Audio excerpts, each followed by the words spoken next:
What's good, everybody? Welcome into another episode of Land Grant Podcast Network's I-80 Football Show. As always, I'm your host, Jordan. I'm here with my co-host, Dante. Yes, sir. And I am in a Bowling Green hoodie. I did not notice that. That's fire. Why do you have a Bowling Green hoodie? I went there for 1 year. That's right. I don't know why I keep forgetting that. I have shorts, too. My mother has the other hoodie, which is all orange with white lettering. And I like that one better. But she can have it. It fits her better than it fits me, honestly. Yeah. This one that has that. Remember when Under Armour was putting out hoodies with that different fabric? Yeah. That's what this is made out of. Okay. Yeah. That's smooth. I always feel like because you were at Kent for so long, like you transferred after 1 year, it doesn't feel like you went to Bowling Green. Else, sometimes I forget. until I see my Bowling Green stuff, I forget that I went to Bowling Green. Or like I see a picture and I'm like, oh yeah, like I did. I did go there. Yeah, that's crazy. But yeah, you doing all right this holiday season? Yeah, should be going home tomorrow. Back to Cleveland for Christmas. My dad said he might smoke some pork chops. I didn't even know you could do that. You get black people are smoking, they smoke anything. They'll smoke any meat, apparently. So I was like, okay, I haven't had a pork chop in like 15 years, but let's do it. You know, I haven't had a pork chop in a very long time. Do you not eat pork, or you just haven't had a pork chop? Just bacon. Okay. Just bacon. That's intentional. That's fair. I feel like I've ever since I started doing that, like I felt better too. I do hear that sometimes. I feel like if I was ever gonna give up pork, I would have to. And this is too much to even consider giving up pork. But I would need to be able to eat 3 things: it's bacon, breakfast sausage, and pepperoni. And I need to do breakfast sausage because I eat that more than bacon. I know a lot of people say bacon, but I don't like cheese pizza. And I don't like chicken pizza and all the other. I need to be able to eat, because if I can't eat pepperoni, then I can't have pizza at all. So I don't eat pizza that much, if any, because of the Kent just working at 2 different pizza places. Like I just work myself out of pizza. So only time I eat pizza when it's free, and it's usually I grab the cheese anyway. I legit go for the cheese. I was that way too. It was slow. It was a slow process. I just gave up like big pork menu things, pork chops, like stuff like that. I kept pepperoni. I kept the sausage. Sometimes I even still sneak the sausage, but it's really just for breakfast stuff, bacon, and sausage. And most of the time, since I forget to eat breakfast, I'm not having bacon. So I make a fire pulled pork, so it's hard for me to give up pork. And I don't know how to make it. And I don't go home much. Like maybe for when Columbus does his barbecue thing, the Rib Fest. That's where I slip. That's where I sneak in a little bit of stuff. But other than that, Did I tell you I made ribs for the first time this summer? The first time this summer? Yeah.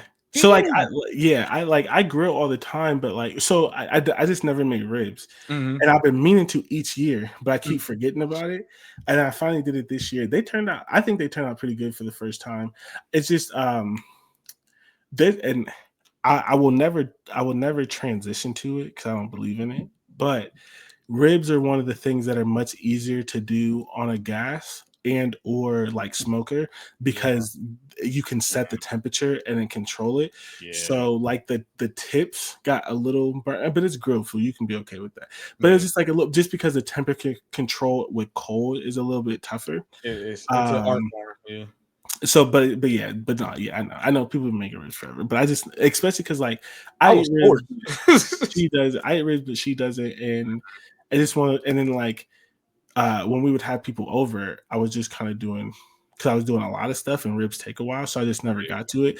But I told myself this year, I was like, I'm gonna do ribs. But it's funny. It's just I don't eat them a lot, so it's like it's truly like in the summer type of thing where I'm like, ooh, ribs. Most of the time, I don't have a taste for ribs unless it's the summer. Rib Fest, yes, I'm definitely going next year. I'm no longer missing Rib Fest. That's just not a thing anymore.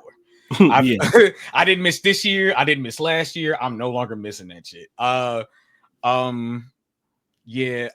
dad forced me to make ribs the first time I ever made ribs. It was like It was like 2017, 2018. I Okay. came home for, it was like the 4th of July or something, one of those type of grilling days. And he's like, "Oh, cool, son, you got this, right?"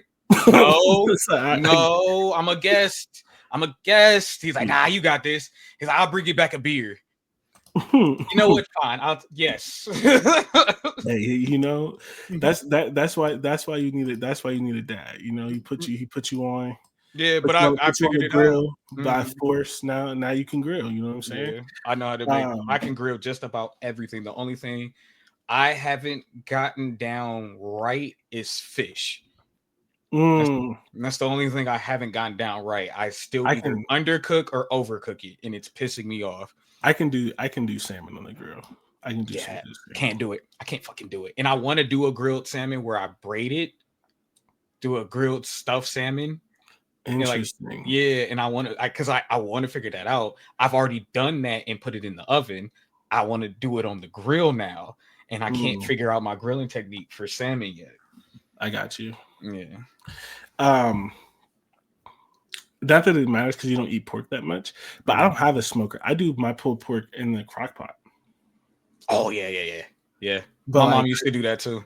But I'm not going to give away all the secrets because it's really not that hard. But it's I think for me, when I've had bad grilled pork, I think people forget how big it is, so they like under season it. And I think that there's a couple things you got to do when you're cooking it that long. But I do think when I need to get it bad, when I've had bad grilled pork or whatever, I could taste that they seasoned it that day and it didn't sit for a day or two in the seasoning and marinade. That's where I'll go and like, yeah, y'all rushed it today. Y'all did this today. And that's the difference for me. I could tell like when something's been sitting in seasoning or in its brine for a little bit, and I seasoned it today, threw it in the smoker or whatever, and we needed to get this out right now. That's where that's what I be thinking.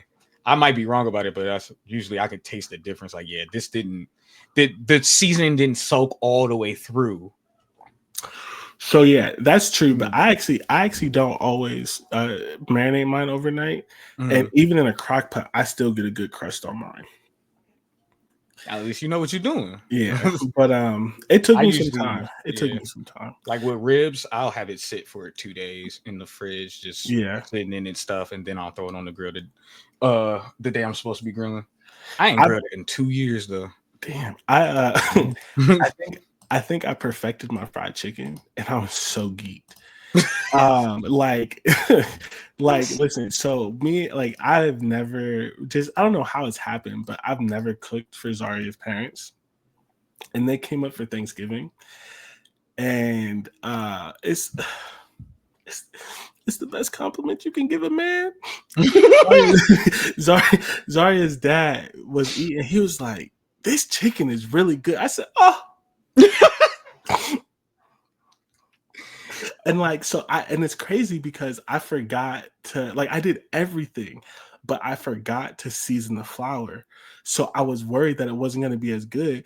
And he was like, "You forgot to season the flour. You don't even need it. This is so well seasoned." I said, "Give me a second." That's how I felt. That's how I felt when we lived at Campus Point and I was on the grill, and I think it was chicken. And somebody was like, "Damn, I don't know who on the grill, but they grilled this chicken perfectly." I fell to my knees like, "Give me my sandals." He was on the grill like, "I get so weak." I did it, Dad. We did it. Yeah, we did it. No, but I was like, I don't know. I was like, man, no, okay, yeah, I think I perfected it. I figured it out. Nice little double fry on it or something. But it's good because you should still season the flour. But it's good when like I forgot to season the flour and everybody still loved it. I was like, I love that compliment, or especially like now I'm dropping frames when I be cooking and it just be I've cooked a meal and it's quiet. I did what I was supposed to do. Yeah, I made. All I hear is forks hitting the I made something a couple weeks ago, and I made 8 pieces of chicken, and it was supposed to last 2 days. there was one piece left. Zaria took it for lunch. Mm. There's 3 of us in the house, but like everybody was up getting seconds, and it was the first time I ever made it. I said, "All right, okay, maybe I'm doing a little, I'm doing a little stuff." But like I've always, and I know we've talked about this before. You used to get it too. Everyone's surprised when like men can cook, and so like for years I'd be like, I'm too big to not know how to cook for myself. Like I had to learn how to cook for myself. But now I'm almost 30, so like I'm like figuring out like new things, different things. Yeah. But like my wife and her family can like really cook, and so because of like just like some random things, I got a new fear. And my fear is that whenever we have kids, they'd be like, "Oh, Dad's cooking today." So I'd be like, because like she can cook. Yeah. So like I'd be like, "No, I let me ain't figure mad my at shit that. out. Let me figure my shit out. I gotta get my shit together. I'm not about to have no like, can we just order pizza? Like, yeah. I've had niggas lick the plate with no shame. Coconut oil. I'm a plate licker. If it's good, I'm licking the plate. I do not care. So, I've had people be like, "You don't have to do all that." Relax. I'm not doing this for you. I'm doing it for me. This is for me. Yeah. So like, no, like you can get seconds. Trust me, I am. Yeah, that wasn't a concern. Yeah. That was in the car. Yeah, no. So like that's like I don't know when I got that. I got like a couple years ago, but I was like, no, like that would like that, and yeah, and then someone that I like, I don't know, but someone, my roommate knows someone who like the kid makes fun when the dad cooks, and so now it's like in my head, and I'm like, cause like I don't cook like her. I'm not gonna lie. I can cook, but I don't cook like her. I don't cook like her mama. That's it was passed down in the genes. But I will not be Dad's cook. Can we just get pizza? Can we just get McDonald's? I'd be You're not about to disrespect me in my home. I'd be in the bathroom crying and throwing up. Screams internally. Gonna be that one stupid meme, like, oh, it's okay. Yeah. So I can't have that. I'm actually not bad at that because I see if I do have kids. First of all, I gotta get a girlfriend on the steps, But if I do have kids, that's a fear now. Like, ain't no way. Like, Dad's cooking. No, I would be like, ooh, I wonder what Dad's gonna make. Yeah. No, see, that's what I'm talking about. That's what I like, want. I need like, oh, can you make this? Yeah, all right, that's what I need. Or they have like, ooh, Dad's cooking. Can you make your this? Yes, I got you. Yeah. I'll make that for you. Yeah, that's that's what so I'm working on my staples because I can't have it. But yeah, now we spent 13 minutes not talking about anything. We can actually pretend like we have a sports podcast, right? So there's no news, and by no news, I didn't feel like getting any news because I just feel like at this point in the calendar, we could talk for like 30 minutes if we talked about like every transfer portal pickup and like all these things. Oh, true. I think there's so much of that going on. We don't need to do that. I think though, if anything, big names or coach. Yeah, and unless I missed it, I didn't see much. I was about to say the only thing was that Bill picked up his son. We'll be picking up his son after the Washington Louisville game. And I guess that is technically Big Ten news. I think so. I guess they're losing the coach. Washington, yeah. I don't have much to say on that. Nepotism is crazy, which is why I'm pro Black nepotism. If they can do it, why can't we do it? But I don't know how I feel. I think he was a better defensive coordinator than I thought, while also not entirely living up to the hype, but not so bad that like I thought it might be bad.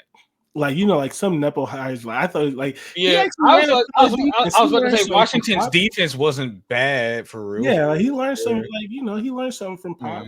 The thing that's going to be crazy though is there were reports that Bill put it in his contract that his son will take over as head coach when he leaves. Now, how the fuck you let that happen? That's crazy if that's true. That's crazy if that's true. And here's my thing, right? If it's true, that's on y'all. I don't know. I would have told Bill leave. No, like get you out. Can come, but like I'm not putting it in.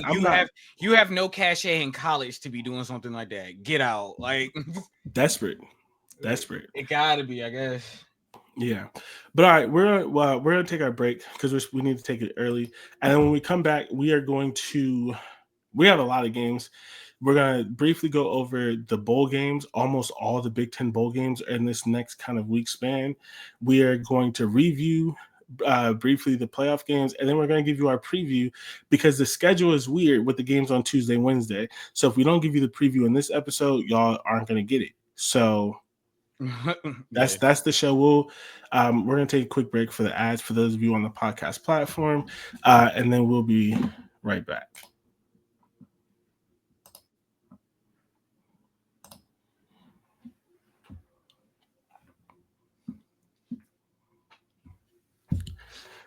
What's good, everybody? Welcome back to the I-80 Football Show. As always, I'm your host, Jordan. I'm here with my co-host, Dante, and we are actually going to start talking football. We're going to talk about East game, but what are your overall thoughts, opinions, anything about the first round playoff? It can be a specific game. It can be all the games. How are you feeling after the first round of the playoffs? I don't want to go too deep because that'll get into my pit stop. So, but I would have to say I am disappointed in Indiana. I thought they would have a bigger showing since you've already had I think they played better. They played better in the Ohio State game than they did in this game. They at least showed some fight in the beginning. Yeah. But I thought they would have a better performance. I am a bit disappointed in that. Doesn't mean that it wasn't a deserved spot. They definitely still earned it. I think they do deserve it, especially since if we're going to talk about who did they play, who did Notre Dame play, who did Tennessee play. Like I can name a lot of schools in the playoffs right now. It's like who did they play? I almost could say Oregon. Like, you know what? Because I'll go into it. I would have said it for OSU too. 2 losses, and not only that, your one of their top 25 wins, especially when it was like top 10 wins that people like to bring up and say that they have, is Indiana, which you don't believe should have been in the playoffs. So, that's the only thing. I think it was entertaining in the sense that well, at least was it Clemson. The only Clemson Texas game was the really truly close game, and I'm so glad Clemson lost. Yeah, that game was better than I thought it was going to be. Yeah, by far. But I'm still glad that Clemson lost that game. It's just sad that the other 3 were definitely blowouts. Yeah, that might have been my only gripe, that those other 3 games were all blowouts. But I still don't think just because that happened, none of those teams didn't deserve to be there, because I don't think I heard a gripe about Tennessee being there, and they got again blown out worse than everybody else. Yeah, everybody. Yeah, that's what I was about to say, worse than everyone else. And again, to a team that lost to a 6-6 Michigan. Like, if y'all have gripes with with SMU and Indiana, then we got to look at Tennessee, who also hadn't played any. I mean, their best team was Alabama, who lost to a 6-6 Oklahoma. Yeah, so like y'all ain't got nobody. Y'all haven't played nobody. Indiana's 1 losses against Ohio State, who beat the dog mess out of you. At least Indiana was closer in that Ohio State game than you were. So, like. And then again, we'll get into it, but like to bring up Alabama should have been there. Why? Yeah. For what? Because if Indiana didn't play anybody, who did Alabama play? Yeah. No, I agree. I think that we need to stop pretending that like blowouts don't happen in every sport. And this is for anyone. I do apologize for anyone who listens to both of my podcasts, because I've already said this in the other one.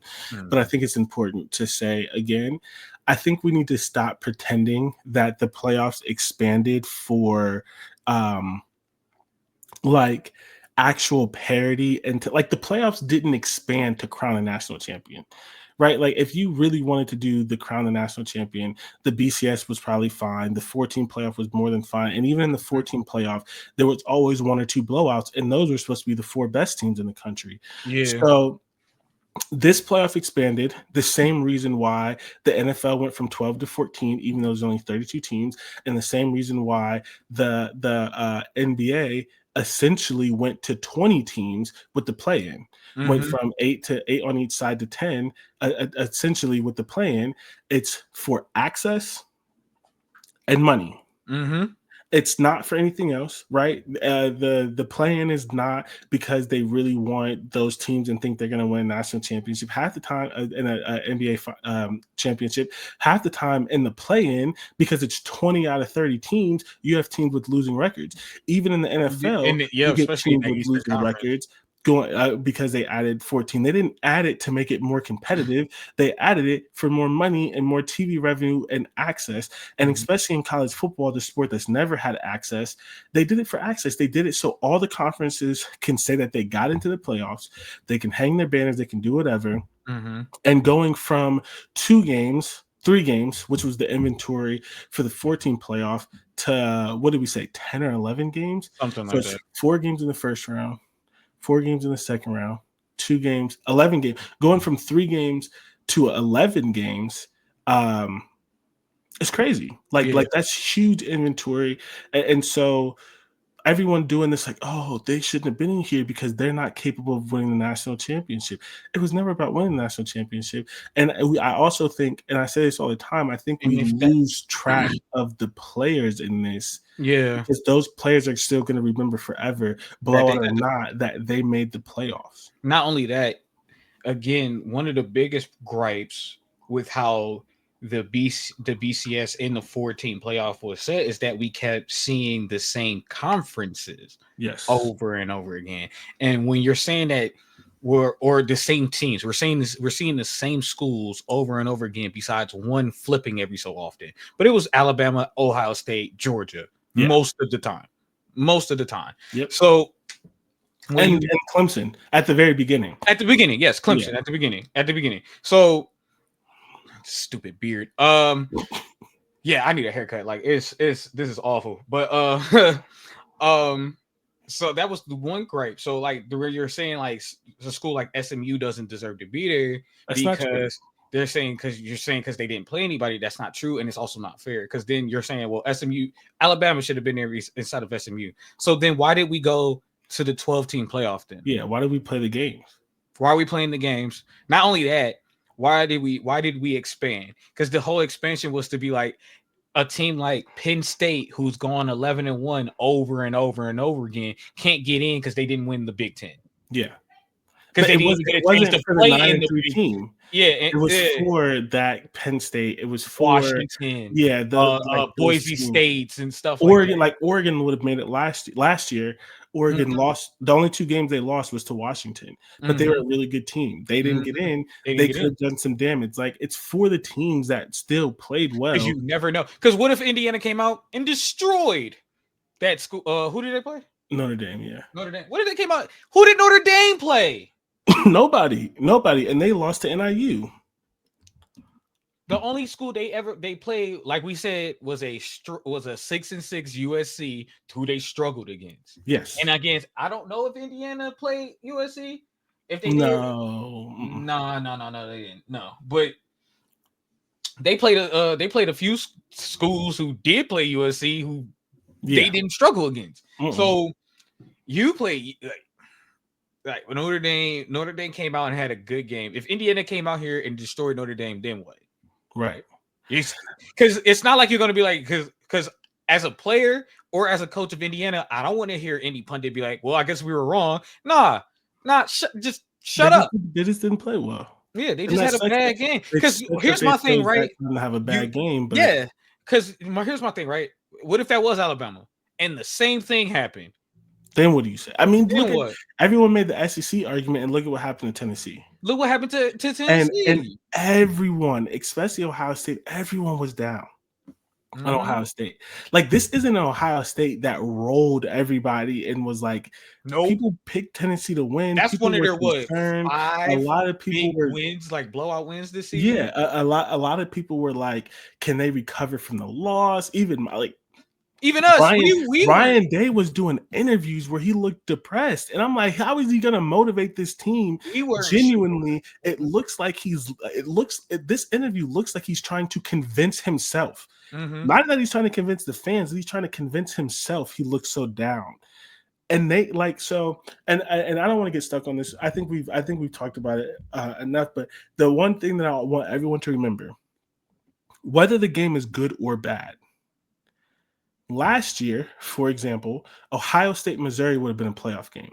What happened in that game? Ohio State was so down because of losing to Michigan again and not making the playoffs that even players who came back this year, the majority of their roster didn't play. Yep. And it was one of the worst games. Ohio State, if in a 14 playoff, Ohio State still maybe would have played Tennessee, but half that roster wouldn't have been there. Indiana may have still played Notre Dame, but half of those rosters wouldn't have been there between the transfer portal and the NFL draft. Like, even if the games are bad, this is still better than getting these matchups in bowl games. You think Penn State SMU would have been more interesting if it was just a bowl game, which is what it would have been without the 12-team playoffs. So, like, you're also forgetting what the sport used to be. There was so much excitement around OSU, Missouri, but because they're two different places, Mizzou, their entire team showed up because this was the best season that they ever had. Half of Ohio State's team showed up because they were sick and disgusted at themselves and they went to the NFL or whatever. So it's just like, this is still better. Even if the first round games are never good, which is not going to happen. Let's be honest. They're not always going to be blowouts. It's still better than what we had before, than getting these dejected teams. With Ohio, was it Georgia last year? Yeah, it was Ohio State, Missouri, but Georgia played Florida State, right, or something, and half their team didn't show up or something because Georgia missed the playoffs. Because Georgia missed the playoffs last year, right? Yeah, I think so. Because Alabama got in over Georgia. That's what happened. Yeah, so Georgia played. I think they played Florida State, and everybody was like, "Oh, two teams that we thought could have been in the playoffs," and then half the teams didn't play. Yeah, not only that, I want to say 2 years ago, Ohio State played, or somebody played Utah in their bowl game. Everybody in Utah showed up. Half the other team. It was Ohio State. Yeah, it was Ohio State. Yeah, Ohio State didn't show up. I'm like, and literally, it was a blowout. It ended up being one of the best games because Ohio State, like Jackson Smith and Jigba, as like a sophomore, went for like 280 yards. Yeah. But like for the first half, that was an ugly game because Ohio State was playing with their backups, and half the team wasn't there because going to the Rose Bowl and playing Utah isn't a win for Ohio State. Yeah, it didn't mean much to them. Like, that's just look at the bowl when Ohio State, Clemson, Georgia, Bama, those teams, like those four, those are the ones that you said are almost always in the playoffs. Look at the bowl game, the years that any of those teams, because all of them have missed the playoffs a couple of times. Yep. The years that any of those teams have missed the playoff, look at their bowl game. It's matter of fact, Alabama fans, watch this bowl game. Yeah. You think Alabama is showing up to play Michigan? A 7-6 Michigan. No one cares. No, Michigan doesn't even care. No, so it's just they're happy they got to a bowl game. They won their bowl game by beating Ohio State. That was their season. That was their season. So they don't even care. Watch how sloppy and boring this game's going to be. Yeah. So that's the thing. It's just like, even still, this is better than what it could have been. All of these games just being meaningless bowl games. So whatever. I think that's stupid. I also it for someone like Penn State and those type of teams, it makes the regular season seem more important and impactful, because whether you're going to go in there always believing you can beat Ohio State and stuff like that, but you haven't shown that you can do that. But at least when that happens, when you do lose to a school like that, you still have a chance at 11-1 to have your season mean something. Whereas last year, or even before the playoff thing, 11-1 meant nothing. It could absolutely mean nothing. So, like, and even Tennessee, they got blown out, right? But that school has not had a single good thing happen to it in like 2 decades. They made the first playoff, right? They get and I made like and if we here's my they thing. get to celebrate like the Tennessee takeover Ohio Stadium was oversold. I've seen the numbers between like 20 and 30,000, which is more than typical. But Ohio Stadium seats 105, so like it was still overwhelmingly Ohio State fans. But it doesn't matter. Let's say it was 25,000. Let's just split the numbers. 25,000. 25,000 fans got to go watch their team, got to visit Columbus Stadium, all these things. They all this because they was having a lot of fun. Yeah, all this pride that they had and trying to orange out the shoe and like all of these things that they were trying to do, calling it Neyland North, all of this stuff, like that is still a great experience, especially then for a pro, like even the loss for a program that legitimately maybe hasn't had anything good happen to them since Peyton was there. And that sounds about right. There's probably a generation of kids who don't know that Peyton went to Tennessee. You know what I mean? So it's just like this still matters. And my overwhelming thought with a lot of this is all of these people who complain and say these things outside of just being in the SEC's pocket, because some of them are doing that, but the other ones who aren't, you just don't like football. Yeah, like you just don't like. Because here's my thing, right? If that's the case, like if people are complaining that certain schools and stuff like that, if we would have stayed at the 4-team playoff, Ohio State at 10-2 should be a playoff team. Wouldn't be there. Wouldn't be there. Penn State wouldn't be there. Like Texas wouldn't be there. Nope. Boise State wouldn't be there. A Heisman candidate wouldn't be in the playoffs. Aston Genty would have, and that's the other thing, right? Playoffs, right? Aston Genty now, because of this playoff, it's a national chance. Not only does he get the national stage, he gets a chance to break the record. Yep, and he gets. He needs. I think it's 100. I think it's 130 yards that he needs to break Barry Sanders' record. And maybe he would, but do you think he's gonna do that in a random bowl game? And even if he would have done it in a random bowl game, if he breaks that record in a playoff game against Penn State, that's huge. That's huge. That's real huge. Now, and what if they upset Penn State? What if he runs for 200 yards and breaks that record and they beat Penn State? Now you get the parity that you wanted, that we've been getting. That I think this is like the start of the parity in college football was this year. But now we truly get it, because now people will be like, I could go to Boise State. I could go to this school. I could go to that school. Especially if people who are watching that and went, you know what? I know SMU was better than that. I want to be a part of that. I want to help them do better than what they did last year. A lot of those players, now think about it this way. A lot of those players who did make the playoffs for SMU and Tennessee and all them, Indiana, I'm going to come back. I'm not transferring. That's been your biggest gripe. That's been one of the biggest gripes about the NIL and all that. And everybody doesn't stick around. Everybody leaves. Why was everyone leaving? Because only certain schools was getting into the playoffs and getting that national time on TV. Now, when we have 12 teams, I might not leave Indiana. Now we could go 11-1 again next year. Yeah. Somebody might leave a school and go to Indiana.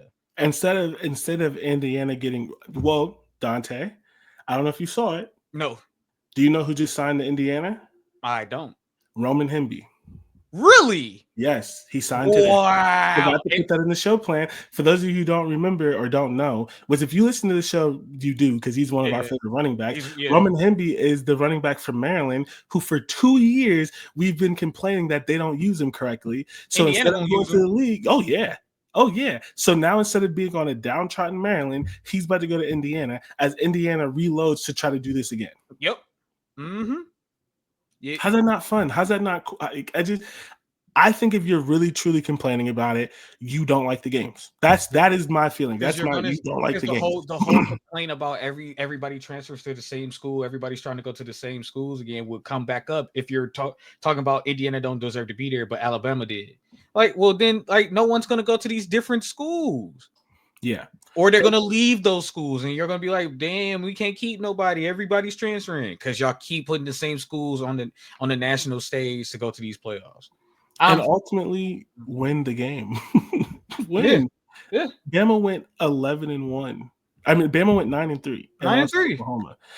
And honestly, it's not even that. And Bama lost to Tennessee. it's not just and lost to Tennessee. It's not just that Bama went 9-3. If Bama went 10-2, they would have been in. Yep.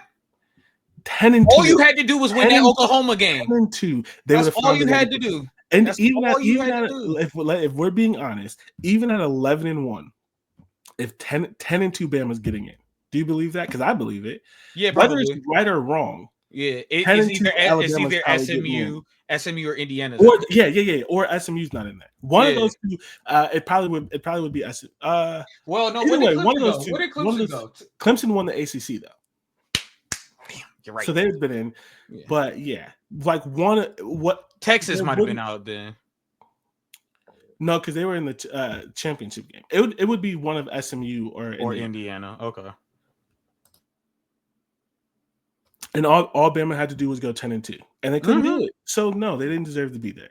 Because at that point, as Alabama, I think you have at least at 10-2, you play in the SEC championship game, I believe.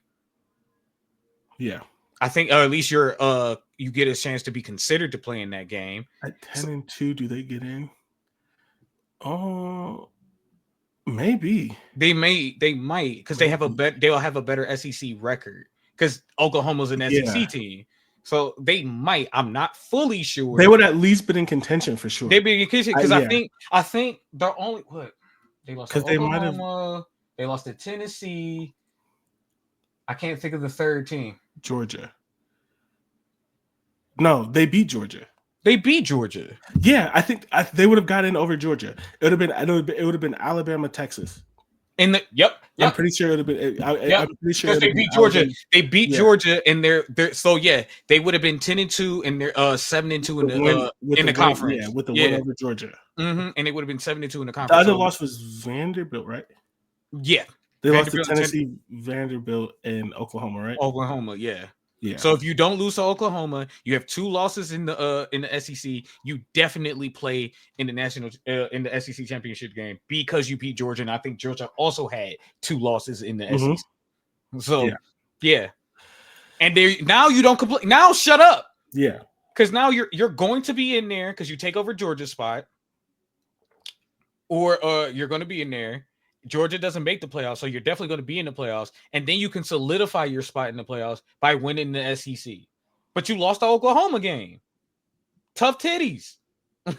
Win the games you play. Win the games you play. Can't be mad that Indiana didn't play no one, but they won their games.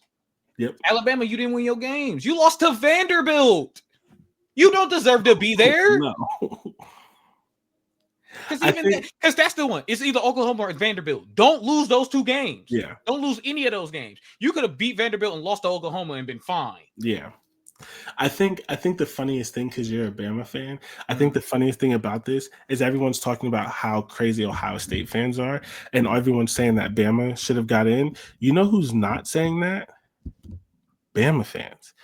Some of them are probably saying it, but the overwhelming majority are trying to figure out how the hell we go 9-3. Coach went 9-3. How we go 9-3? They're not looking for a handout. Like Bama is like Ohio State. Would they have liked to be in the playoffs? Yes. Sure. But would they have appreciated being in at the 11 seed? No.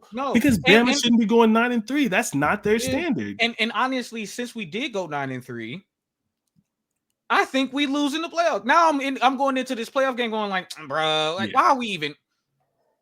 Why are we even doing this? Why are we doing? We should have been. I think Bama could beat Notre Dame, but the Notre Dame that played against Indiana is beating Bama.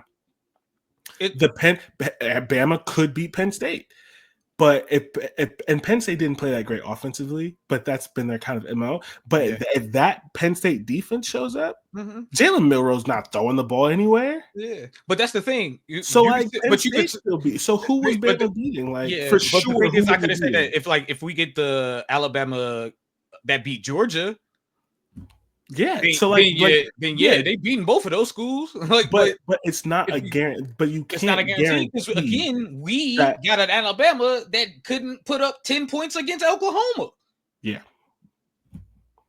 That's the part that blows me is that did you forget that they only put up 3 against Oklahoma? 3 points. 3 points.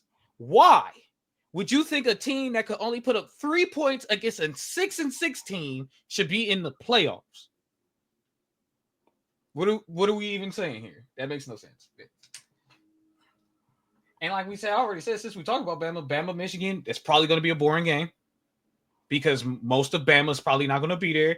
And Michigan's top players have already been sitting out. Yep. So besides the D tackles, because they played in the Ohio State game, but they're probably going to sit out this game.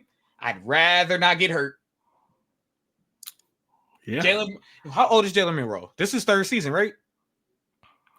Yeah. But I don't know if he's going to go to the league. If he's not declaring coming back. I still wouldn't play. Honestly. I still wouldn't play. I'll just come back next year. He's probably going to, but I think you have a good point. Yeah. What's the point of playing Michigan? What's the point of playing Michigan? Yeah. What's the point?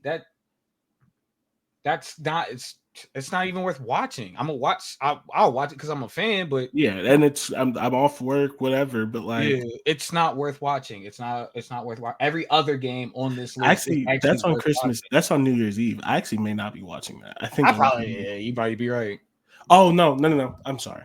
I'm mixing up. Not that you all need to know my schedule, but I'm mixing up my days. We're going to brunch on New Year's Day. But I think New Year's Eve will be in the house, so I may watch it. But it's just other argument's dumb. Yeah, every other game that we have, Rutgers, Kansas State, it's going to be entertaining because I think those players are going to play in that game. Most of those players are going to play in that game. Maybe not for USC. Yeah, I don't know what's gonna. Lincoln's program has no juice right now. So we've been on that for a while. I think we didn't go into depth about the playoff game, but I think that's fine. You all watched them. We still have to preview the next ones. There's really not to really go in depth in. Yeah, Penn State blew out their team that they had to face. Yeah. Indiana got blown out. Ohio State blew out Tennessee. That's really all that happened. The only thing that I want to say, and I said this in the other episode too, for everyone who thinks Ohio State fans are crazy, right? This is why. Because when we watch Ohio State, we know that this team is possible. And that's crazy. That hasn't been here all year. Like that team hasn't been here all year. And so when we get frustrated, it's not because we're this spoiled fan base and all these stupid things. It's because we know, and we've been told by the players and coaches that this is a championship caliber team. Mm-hmm. That team that played Tennessee can win a championship. Mm-hmm. They can beat Oregon. They can beat anybody. The team that played Nebraska, the team that played Michigan, didn't deserve to be in the playoffs. So that is why Ohio State fans act like that. And even to the Bama thing, right? Bama beat Georgia, then lost to Oklahoma. That drives you crazy because you see what you can be. Drove me nuts. See what you can. You put up 40-something points on Georgia and then couldn't get a touchdown against Oklahoma. What are we doing? Yeah, so it's just like Oregon beat Ohio State, right? Mm-hmm. Penn State took Oregon to the brink. You think Penn State fans weren't sitting there like, where was that against Ohio State? We've lost to Ohio State 10 years, whatever it is in a row. Or the play calling, or the different type of offensive play calling that happened in the USC game. Where was that for Ohio State? Where were those play calls? So it's just, that is why we get crazy, because if that team, like literally, right or wrong, Ohio State, off of this game and some other things, Ohio State's favored to beat Oregon right now. You can believe it or you cannot, but they're favored to beat Oregon because everyone saw that team and said, if that team shows up, they're winning. So when that team doesn't show up, because that's why we get upset. I don't even think we've seen the best Oregon game. That's the scary part too. So that's it. We'll move on. We have a bunch of bowl games happening. The first one you've already mentioned. We have Rutgers versus Kansas State on 26th, the day after Christmas, not the after Thanksgiving, day after Christmas. I'm excited about that game. I think both of those teams are in positions where the majority of them are going to play. Rutgers, is going for their first 8-win season since 2014, I think it is, to carry a whole lot of momentum in the next year. And they're young. I think a lot of Rutgers is a young team right now, so they should be winning that game. It's not like they got that many that could be potential NFL prospects or transferring that much. You might lose like a player or two. Yeah, it's going to be somebody that's not playing regardless. Yeah, and for the few older players, because there are a couple, but for the few older players, this is how you end. Like you get to end your career by saying you're the first Rutgers team to go to 8 wins in 10 years. And I get a bowl ring because they get rings, right? Or I don't know about every single bowl game. I know the big ones you do. No. You do. I was about to say they get rings. They get rings because Kent State got a ring. I was about to say all this money, they don't get rings. They do. And you get a ring. Yep. And I don't know if they still do it, but a lot of the bowls used to give like packages. Like I remember the PlayStation Fiesta Bowl. Everyone used to get PlayStations. So like I don't know if that's still happening now. I don't know if it, but a lot of times you do get, or even just new. Like, I think the Chick-fil-A new athletic you get like a year's worth gift card or something, right? Yeah, something like that. Given at some point, yeah. So you get things. Some like I don't remember where this one is, but like some of them, Hawaii, Jamaica, right? Like you get to go to those places for the first time. That's true. Yeah. And obviously Hawaii, you don't need a passport, but I think you do to go to Jamaica. Sometimes you do, sometimes you don't, because it's like a weird thing. But like, I ain't never been. I'm not gonna. It doesn't matter. The point. What I was gonna say is like if you do need one to go to Jamaica, your team's paying for your passport. So now and it's getting expedited. Yeah, now you're a young kid who has a passport that maybe you didn't like. There's just so many good things that come out of that, and so at least, especially like someone like Rutgers, I get to leave cold New York. or cold New Jersey and be in a hot state where the bowl game is played for about probably a week. They're probably there right now. Yeah. Yep, you do. You need a passport for Jamaica. Okay. Jamaica is not. Yeah. So your team's paying for your passport. Yep. So you get to go to Jamaica, you get a passport. You're not paying for that. Your team's paying for it. You all new clothes, all this other kind of stuff. You win, you get a ring. Like there's a lot of benefits to it. So I think that one's good. What's the next one we have? We have Texas A&M, USC. Yeah. I don't know, man. I don't know. Either. I don't know if USC is gonna play. That's what I'm saying. That's what I'm saying. Like I don't know if their team plays. Good game. It's going to be a pretty good game if the team plays. I think USC has too many NFL prospects on. And they have a lot of people in the transfer portal. Yeah, a lot of that too. They've had injuries as well, right? Quarterback. Not much, but yeah, they had some. Their quarterbacks in the transfer portal, although he didn't start the last couple of games. Their two best wide receivers are in the transfer portal. One was technically a tight end, but the two best wide receivers in the transfer portal. One of their safeties, the defensive lineman, who he didn't play the whole season. He quit after 4 games. He's in the transfer portal. Oh yeah, they have at least one, but I think they have 2 offensive linemen. Defense was ran weird. I don't blame them. Yeah. They have 2 offensive linemen for sure who are pretty decent draft prospects. So the guard and right tackle, right? Yeah, it's definitely the guard. Is it the guard in the center or the guard in the right tackle? You might be right. One of them for sure. The guard. The guard's the best one. The guard. I know that. Yeah. So like I can't tell you anything about. I don't know what USC is going to play. I don't even know if Texas A&M players are going to play in that game. That's a good point too. I guess the only thing that I would say for USC is it's probably a good, which is not typically the place that USC is in, but it's a good idea to see who's going to be there next year.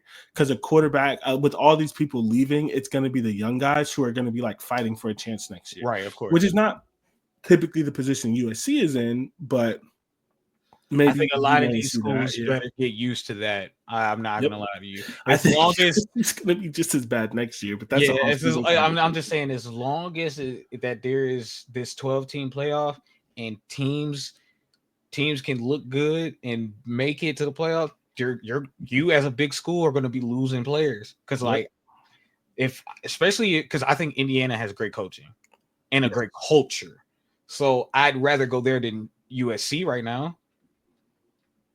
Even if it is California, I'd rather go to Indiana because living in California costs too much. You already can't. You already can barely eat as an athlete anyway in these colleges. Gas prices. Was it somebody in my chat? Somebody said that gas hasn't been $5 in California in like 6 years. Yeah, no, like I'm paraphrasing. I probably got that quote wrong, but still too much. Close enough. Yeah, nah. Yeah.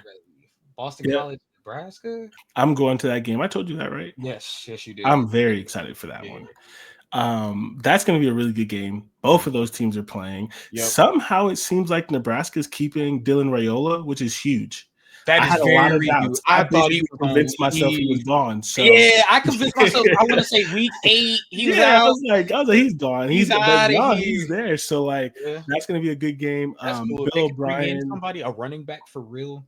To keep him. I don't remember exactly who, but they've gotten a couple people in the transfer portal. There's some momentum going for them. Okay. They this Bolden will definitely help that. Yeah, Boston College. Yeah, Boston College is balling because I think I said the same exact thing last week, so I don't want to get stuck on it because I think I mentioned it going into the game, but people forget how good of a coach Bill O'Brien is because he's a bad GM. Yeah. So he has Boston College looking good. They just got a transfer quarterback from Bama who was like a top 50 player when he was there that he recruited. So these are both teams looking to get some momentum, and most of their teams are going to play. So that's going to be a fun game. And then we have Iowa, Missouri. I think Iowa's going to put Missouri in hell. They might be torture chamber. Tell your stuff. What's the wrestling move where they you're on the stomach and they grab your legs and they're facing opposite you? They grab the walls of Jericho. Walls of Jericho. Yeah, they're gonna put them in the walls of Jericho, in the middle of the ring. They're not gonna be able to grab the ropes. This might be crazy. You know why I don't fully believe that? I don't fully believe that though. I think Iowa. Really? Yeah, no, I give you I say 89%. I think there's an 11% chance that Iowa could put up a stinker, which they've done before this season, and just lose this game out of nowhere. I do think they're a better team than they have been offensively. At least this year, over the past couple of years, they put up. Remember last year when they were putting up 30 points, we were well, defensive scores and stuff like that. This has been offensive scoring, which is weird because after they sat, what's his name, right? Cade or after they sat him, they've been on. Oh, that poor boy better go sell some cars. I don't even. Yeah, please get a job. Get a job, right? You couldn't handle it at Michigan, and you couldn't do it at Iowa, where they don't even need you to really be that good. This one's gonna be good though. This is gonna be good, especially, and it's funny. It's gonna be confusing as hell. It's the same color. Yeah, it's who is who? I think the only thing that's gonna help is I don't think they both wear black helmets. No, and Mizzou doesn't wear black helmets, right? Yes, they do. Damn. It's just the yellow for Mizzou is a different yellow. That doesn't help me. I'm colorblind. Fuck. You just gonna have to look for that tiger or Hawkeye. Not for real. It's just gonna be vibes. Alabama at Michigan, we already talked about that. That's gonna be trash. Nobody cares. Both of them, again. Yeah, Michigan's 3 best players aren't gonna play. There's no way. They again, one has already been sitting out for most of the year. Literally. So no, they're not gonna play. Injured, protecting that. It's the same. It's the same thing for the USC player. Injured, and now you're transferring. You got it. Louisville, Washington. I think that's going to be a sneaky good game. Yeah, especially because if Jonah Coleman, Washington's running back, is playing, which I don't know if he's going to play, but if he is, at the end of the year he was a little banged up. But now he has 3 weeks, so he's probably going to be pretty healthy, and it's the last game of the year, so that's going to be good.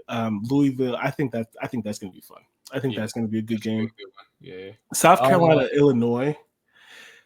I think Illinois might put a beat down on South Carolina for real. I think, Well, I think if there's going to be a blowout, I could see it's going to be this one. But I could also see this game turning into like a 15-12 Big Ten shootout, like blowout, like shootout, Big Ten style Yeah, game where like both yeah. teams just like can't do anything. Like Mhm. Illinois' defense is stopping South Carolina, but like Dylan Stewart has like 4 sacks and Illinois can't like pass the ball. But either way, I think this one is going to be one of the better games. When y'all get a chance, what do y'all think about live games being on Netflix? After the Mike Tyson, Logan or Jake Paul fight, Yeah. whatever if you want to call it a fight. Shenanigans. Shenanigans. After the Jake Paul Mike Tyson waste of our time fight, I'm not too. I never had faith in Netflix doing live events regardless. Because they've never done live events. It's never done it before, and they out of nowhere wanted to do boxing. So I'm not too fond of it because their only example of a live event was trash. Went poorly, and I never had any faith in them being able to pull it off anyway. Look, TV can barely pull off NFL games. And like not to choose favorites between the shitty billionaires, but True. when Amazon went into live sports, they just simulcasted. And if you don't know what that is, they like if you watch the college football playoffs on TNT, that's what that was. That was ESPN running that whole thing, and then the game was just shown on TNT. Yeah. So when Amazon got into live sports, that's what they did. They were just simulcasting games. They did that for a couple of years, saw how it works. Then when they got their own package, they went all out, got some really good people, but it took them like 3 years before they did their own live game. Not only that, Amazon was doing live events before they started thinking about doing. Oh yeah, because they had concerts. They had concerts things. and stuff like that. So they did. It just wasn't as big as like a sporting event like the NFL or something like that. So they had experience doing live events. Whereas Netflix just decided we want to I just want to do something live, like out of the blue. So I especially since I also am not okay with it because it makes it much harder. With watching NFL games, it's already almost hard enough. impossible. It's already almost impossible. Leah, we've talked about it, especially about NFL ticket and all that. So, or Sunday ticket. There's like 3 games left in the year, and they're still selling it for $200. Nah, it's $50.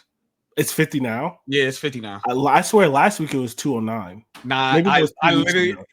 On the commercial for the game the night game, they like showed it, and I was like, because I was streaming, or no, it was during the Steelers game, Ravens game. They showed a commercial for Sunday ticket, and I was like, oh, $50, and then I went, this season over, you fuckers. Yeah.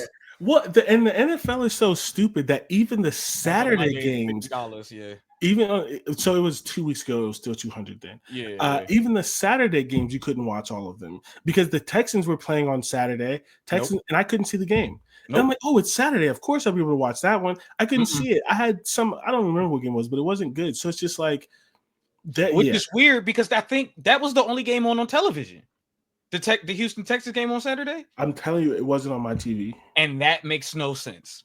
That's what I'm saying. So that's like, no, there had to be 2. There had to be 2 because that game was not on my TV. Okay, and that's what I'm saying. Like, it's already difficult enough, and most people, like, I'm one of those people who do not have a Netflix. I was one of the people who that used other people's Netflix, and now that they made it a thing where you can't share passwords, and that's why I knew they was going to start doing live events. I knew it was going to start doing stuff like this, where now they're going to have NFL games, and you gotta buy a Netflix pack. Are you going to get it for wrestling? There's somebody I know that has Netflix. They'll just show me wrestling in Discord. I'm not buying. I'm not going to buy it for Monday Night Raw. I don't even believe they can get it right. I'm not going to get the whole thing, especially about Netflix, was that it was about sharing.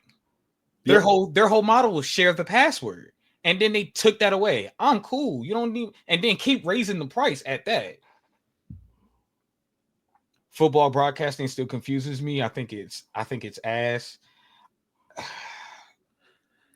Yeah, It depends on the game. It depends on the broadcast team. It depends on the broadcast team. But the way they run it and it's so stupid. It's so stupid. This is on subject but off subject. If I got rid of every streaming service, the only one I would keep is Netflix. It's still my favorite one, but it's because I think a lot of people like streaming service to watch like the nostalgic movies. So Netflix has gotten rid of some of those, but I'll just buy the DVD. I have a DVD player. That's one of the weird things about me, whatever. But Netflix, in my opinion, still does the best original movies and the best original TV shows. So that's the one that I'll always keep. It's literally last night I was on Hulu and my wife was like, it's hilarious that your Hulu is only Criminal Minds and shows you fall asleep to.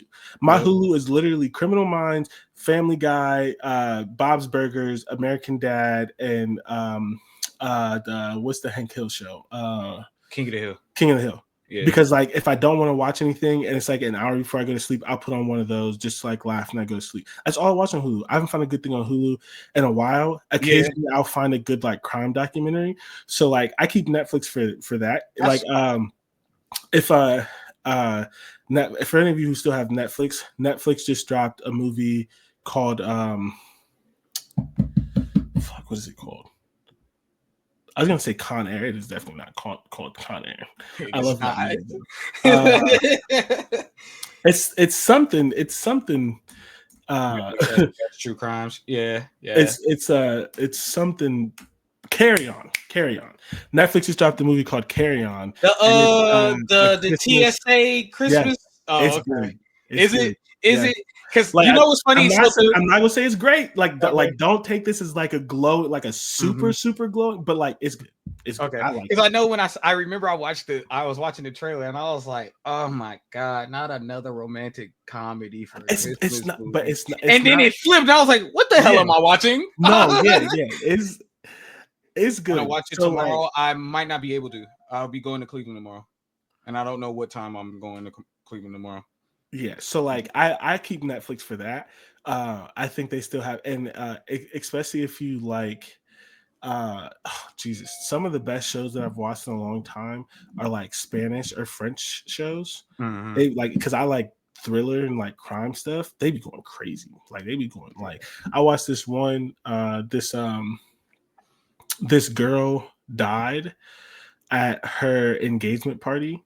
And it was like a whodunit amongst the family, and like the dad was cheating, the mom was an author. It was just this whole kind of thing, and like she was like marrying into like a rich family. So like it's like some people liked her, but some people didn't because like she didn't fit. So it was really good. I don't remember the name of it right now, but it was like a whodunit kind of movie. Like all these people came to this island for a wedding, and then she ended up dead. Like Netflix be having some bangers. Yeah. And it was like an 8 episode kind of mini series kind of thing that they've been doing. Because you said if you could keep one, it'd probably be either Paramount or Peacock.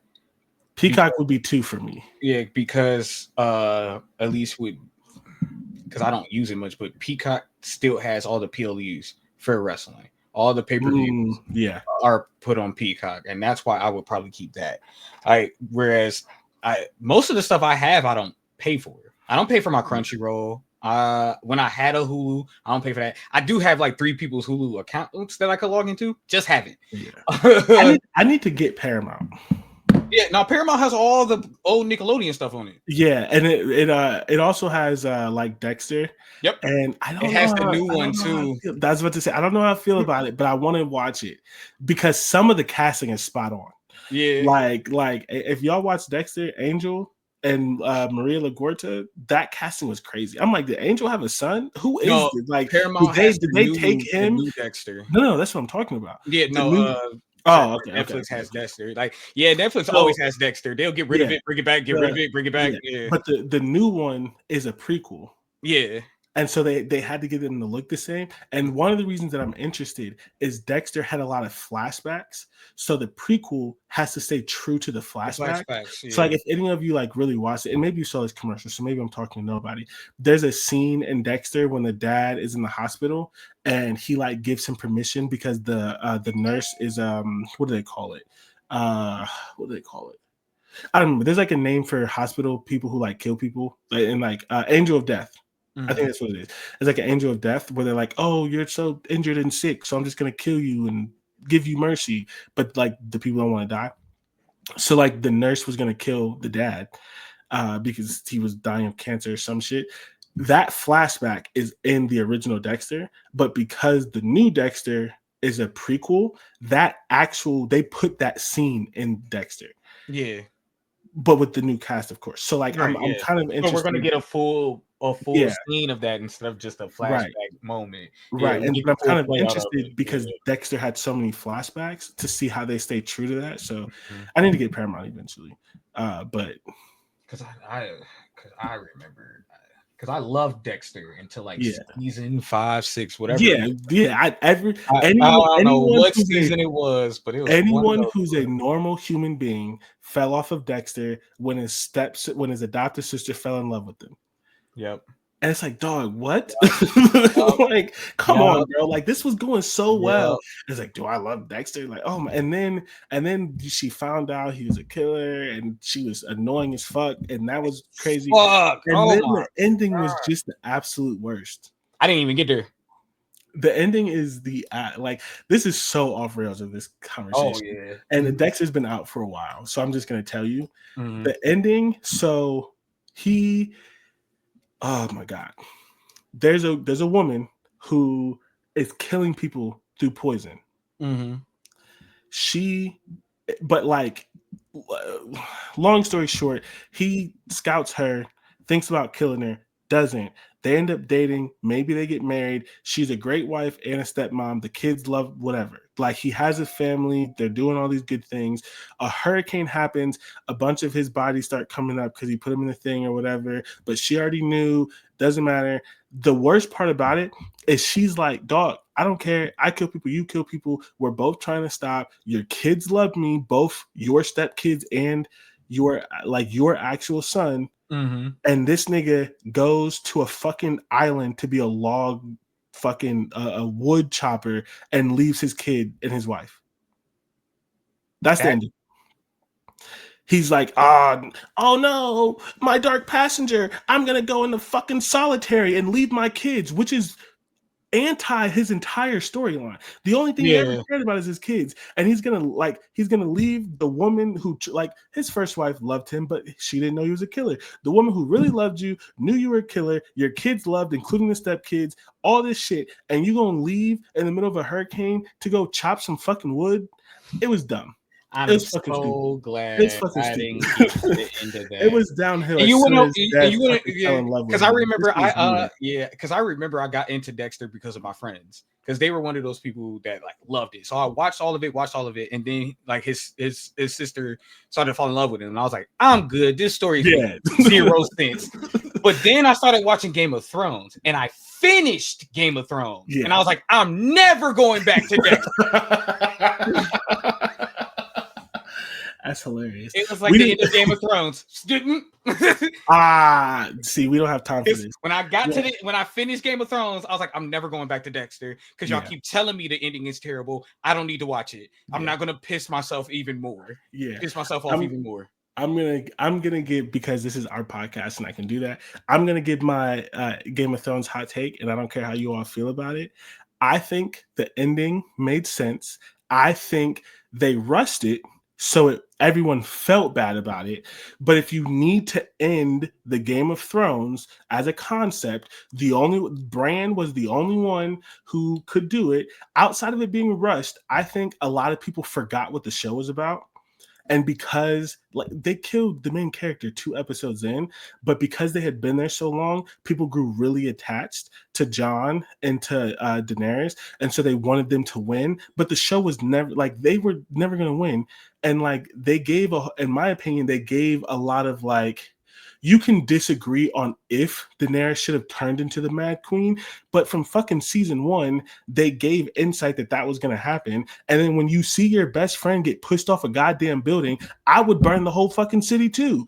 Jon literally the whole time said that he never wanted to be king, and he had this fucking honor bound thing. He literally made a deal with the nigga with no nuts. Like, if she goes crazy, we gotta kill her. Him killing her doesn't surprise. Like, a lot of it made that sense. Didn't surprise the me. problem is they did it in like 6 episodes instead of 12, so everything felt rushed. Yeah, and the people who read the books, they have some other whatever, but like, from if you've only watched the show, in my opinion, the ending was fine if they would have done it in the original 12 and gave more context to certain things. It was so rushed. Yeah, because I'm sure the ending, a lot of people would have been fine with the ending if they explained the ending. Because I'll tell you like this, we go with 7 seasons of talking about winter is coming. And then that battle lasts 10 minutes. Yeah, 10 minutes, and it was dark. It was dark the whole battle. It was like I turned all my lights off, and all you heard was ting, ting, ting, ting, ting. I'm like, what? All this money, all this production value, and that's what you give us. This, and then like you could tell they didn't care. You got Starbucks cups showing up in scenes and stuff like that. So I was salty that Jamie going back to Shorty made sense because he was a loser with he couldn't do nothing without her, even though they tried to give him his little redemption. I was so mad that she had a peaceful death. Like, they just let a brick fall on her. Fuck out of here. They should have filleted her dumb ass. Saute, flame, flip, man. No, I swear, bro. Anyway, I don't even. Where were we? We got through the weekly game, thank God. We did. God. Okay. So let's. There are 2 Big Ten games. Let's get into that, and then we'll get out of here. Somehow we're still on track to get out of here at 1:30 after talking about fucking Dexter and everything else. Do you want to? Let's start with Penn State, Boise State. Yeah. Okay. Do you give Boise State this simple question before we do anything? Do you give Boise State any chance to win the game? I give any team in the playoffs a chance to win the game. I agree. I give any team. I think Penn State, it can be ran on. And that is, while we all know that's what Boise State's going to do. Yep. But the thing is about Penn State is that you knew Ohio State was going to throw the ball. And you really couldn't stop it then. Just because you know what's coming doesn't mean you know how to stop it. So they can be ran on. I've seen USC run on them. Who else did they play that ran on them? They didn't play Michigan this year. Ohio State was ran the ball decently. Yeah. Ohio State too, yeah. And especially that last drive, Ohio State ran the ball for like True. They have like 10 minutes. And I'll say, like, right now, legit, Boise State has the best running back in the country. So, and it's not like just that it's him. That offensive line gets a push. They push. I've watched one game, and it was the last game Boise State played. They get at you. So, and I think the thing is, this might be one of those games where Boise State starts throwing the ball.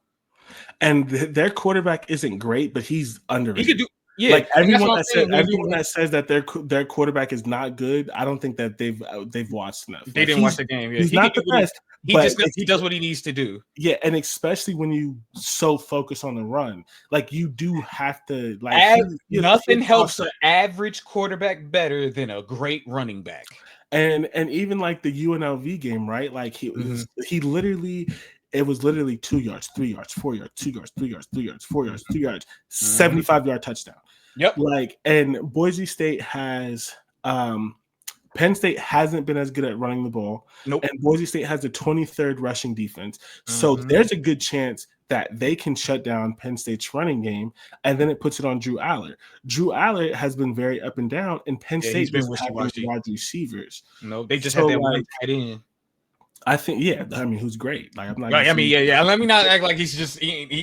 But like, Boise State, and they run the ball a lot. Whatever, they have the number 3 scoring offense in the country, and it's not just him. Like he has a lot of touchdowns, but it's not just him. Like, where's Penn State at? Penn State's number 24. So like, I could see how Penn State wins this game.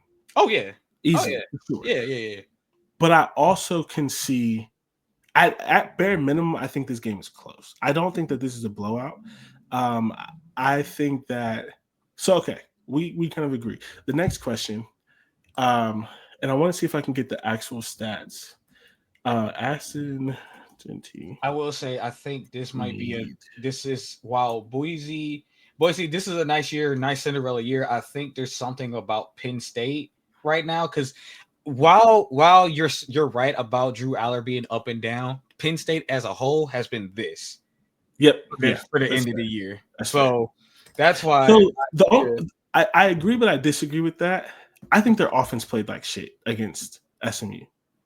If you take away the 21 points that SMU gave them 2 pick sixes, and then they gave them the ball at the 38-yard line. Mm-hmm. The entire season, SMU allowed, I think, like 34 points off of turnovers. They gave Penn State 21 in that game. Without those points, and I understand it's stupid to take that away. It's a stupid argument. But without that point, Penn State's offense scored 17 points. That was a 17-10 game. 17-10 game. Like they're like, with how good their defense played, if Penn State played offensively like they have in other games, they'd have put up 50. And you can't say that, they took their foot off the gas. That's true. They didn't take their foot off the gas. They couldn't score in the second half, and they scored one touchdown that wasn't off of turnover in the first quarter. So like, if that offense, they're very hot and cold. If that offense shows up, it could get ugly. It can get ugly because Boise State has a better defense than SMU. But if the offense, if they come out like they did it against, like you said, USC, like they did against Oregon, they can easily win. But you really don't know which one's going to show up. So next question, Aston Genty needs 132 yards to break. Oh, he's getting it. He's getting it. He's getting it. If that was your question, he's getting it. I agree. Yeah. He's 132. That's easy. Yeah, I don't think Penn State stops him from, because again, Penn State, while a good rushing defense, we'll give up 130 something yards to a good running team. Yep. Because they've already done it. Because I think Oregon ran good against them too. In that in the Big Ten. Oregon may have had 200-yard rushes in that game. Maybe. And I'm telling you right now, Boise is a better running team than Oregon. Oregon just got better speed. Yeah. Which is always going to be a thing. They always looking for fast players at Oregon. It's the same thing with any Florida school. Not your PlayStation on in the background. Oh, you can hear that? Yeah. So let's see.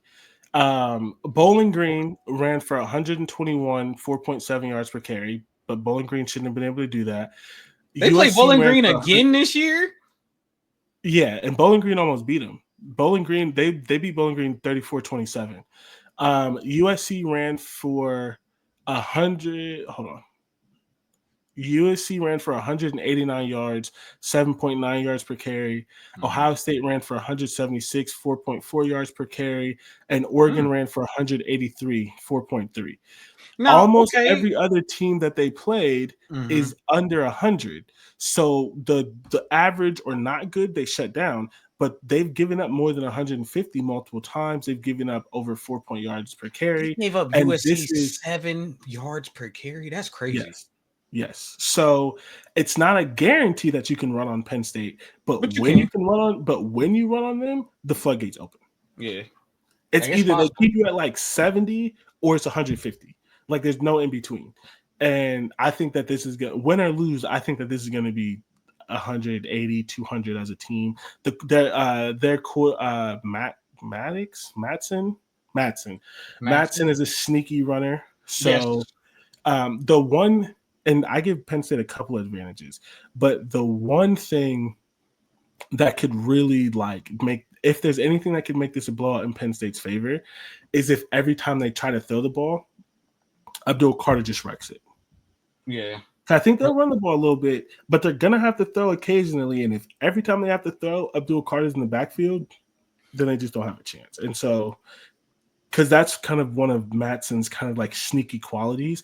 He'll pick up 8 yards on a 3rd and 7. He'll make a 12-yard throw on a 3rd and 10 just to keep the sticks moving, so that Aston Jinty gets another bite at the apple, so that he can do that. And that is the biggest concern that I would have is, can they block?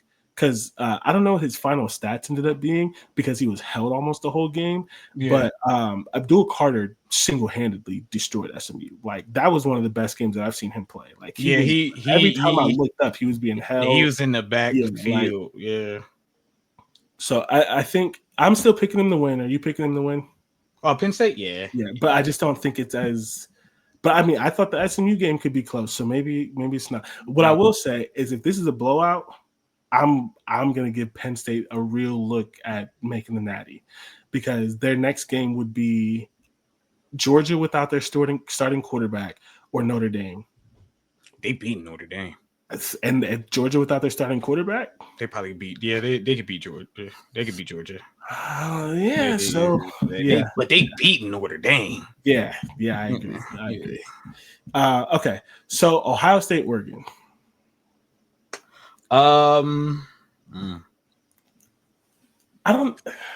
I see the exact same game that we got earlier in the year, just with more points. Because both teams got better as the season went on. Yeah. I don't even know how to feel about this game, because you genuinely don't know what Ryan Day is going to show up. Players are going to play. I think the players are going to play well, right? I think they're going to play well. I think that they have one of the biggest changes with Ohio State has been their defense, because Ryan Day told Larry Johnson, "Hey, we're putting you in pre-retirement. Sit down." That's true. We've said this on the podcast before, but for those of you who don't know, Larry Johnson is a legend. He always runs a 4 down front, 4 defensive linemen.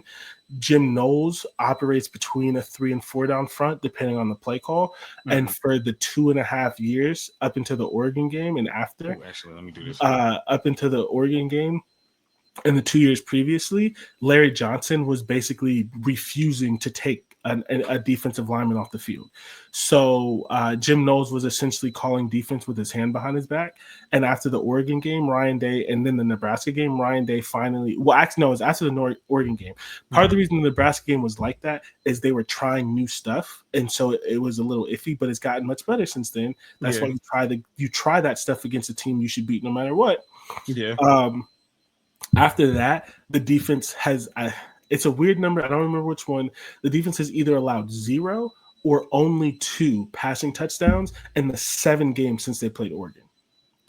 Like, the defense has been on a heater. Oregon's the only team that they played that has scored more than 17 points. So I'm not saying that the defense is going to shut down Oregon, but Oregon's going to see a different defense. And I will say that OSU is going to also see a different team, both on offense and defense. I will have to say this too. OSU, those 7 teams after Oregon, 2 are actual legit passing teams. Penn State's not one. Michigan's definitely not one. No. Nebraska, yes. Yep. Indiana. Yeah. Who else did they play?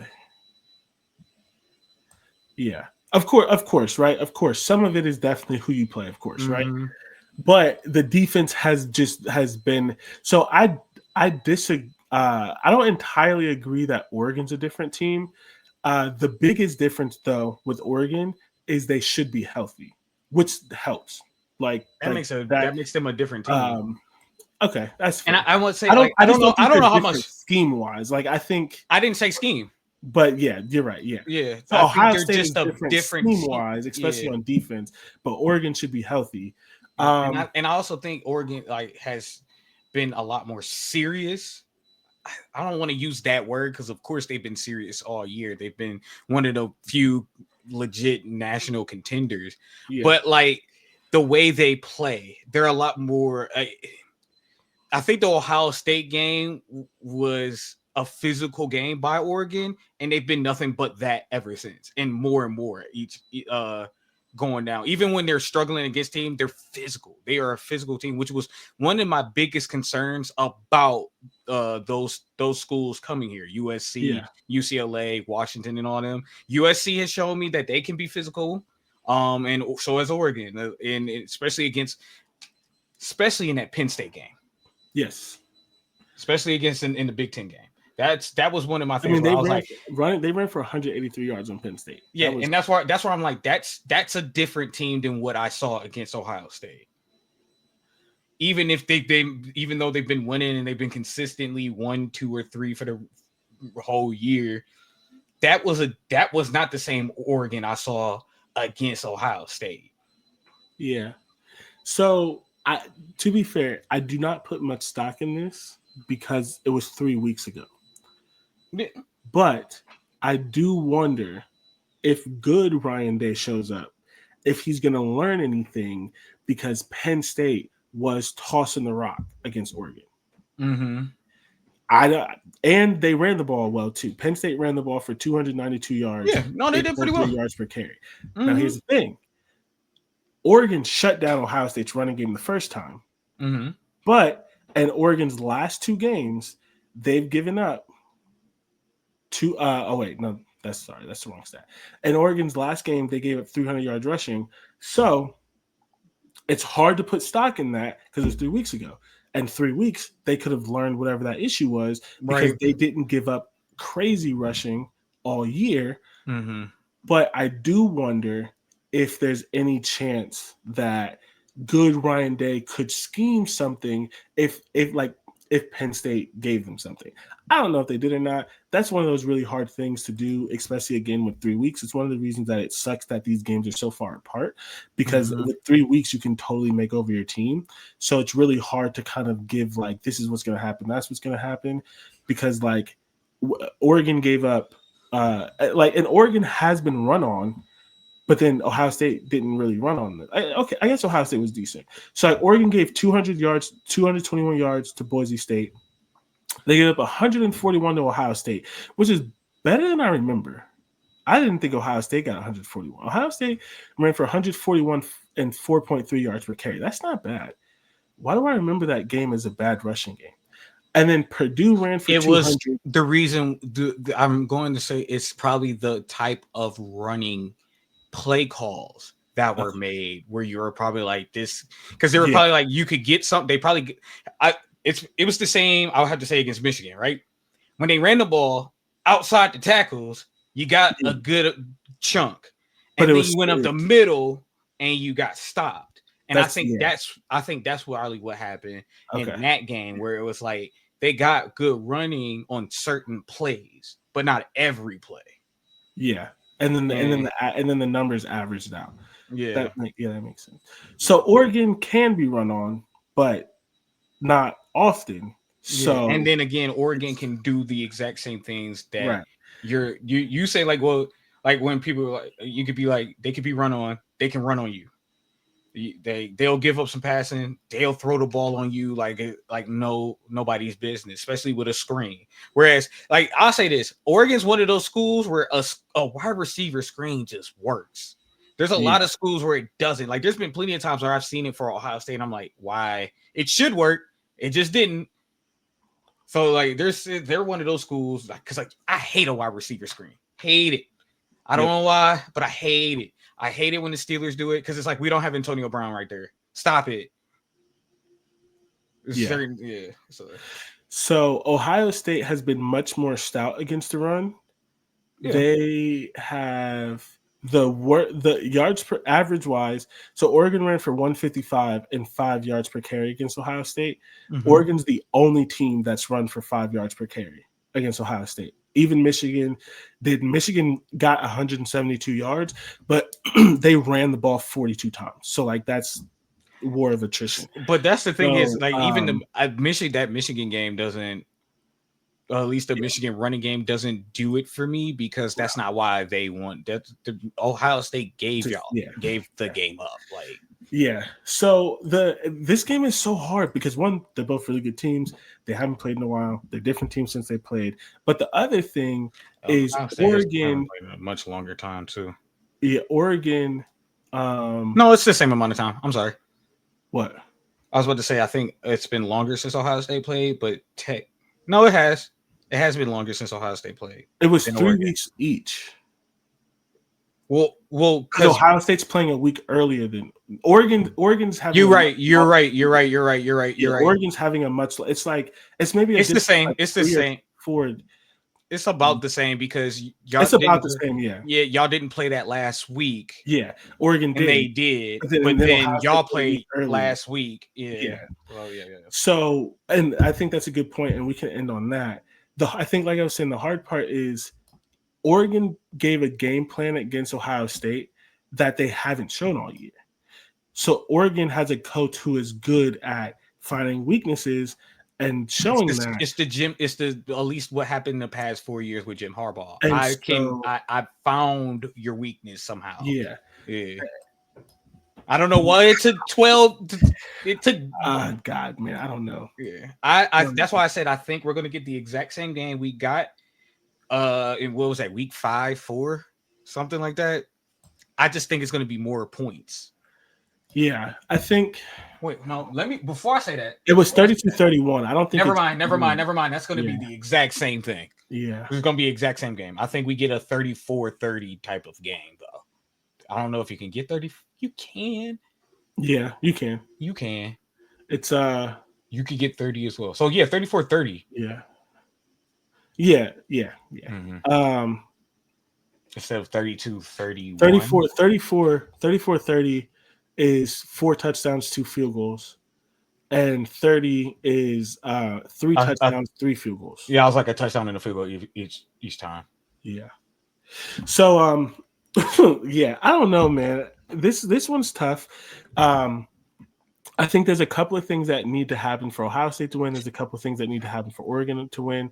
Oregon needs to hit big plays because as good as Oregon is, if Ohio State can limit big plays, they won't win. But Ohio State couldn't limit big plays last time. So Oregon, it doesn't have to be the same. But it's the same. I was about to say it's the same. It's the same for that too. I think Ohio State does have to have their big plays as well. Right.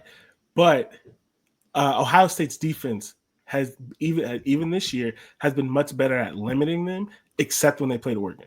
Nobody's hit big plays on Ohio State really, but Oregon. So whether it's the same way or different, Oregon has to find a way to hit big plays, and Ohio State needs to find a way to get pressure on the quarterback because they got negative pressure. So those are 2 things. If Oregon hits big plays, they win. If whether they blitz or don't, and that's what they win. And Ohio State got negative pressure. That quarterback didn't break a sweat unless it was hot in there.